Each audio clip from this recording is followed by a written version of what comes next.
Hello everyone, welcome to Tuesday. Today was an interesting day in the market. We actually went right to the high point of our little trough that we've been in for many trading days now.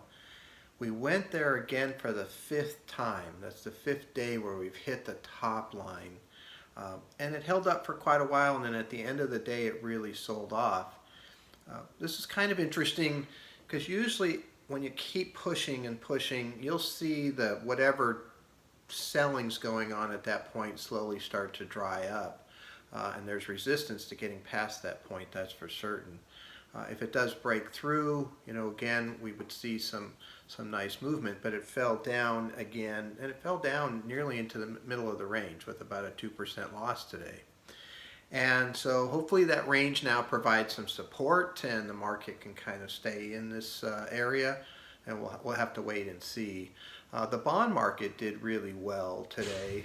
Definitely everything that was green on my charts today came from the bond market. And the Federal Reserve today started buying corporate bond exchange traded funds.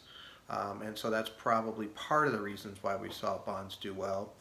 There's even the possibility that because they were buying that and it was well known, people were buying bonds today instead of stocks. So, we'll have to see. These are things that are different that we don't see all the time. We'll have to see how that plays out.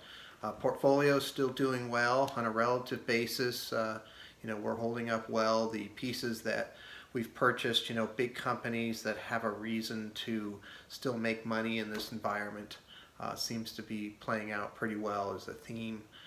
And so we'll continue to watch what happens. But today we fell back into the middle of the range. So I want to thank everybody very much for listening today. I hope that you have a really good day, and I will talk to you tomorrow. Thank you.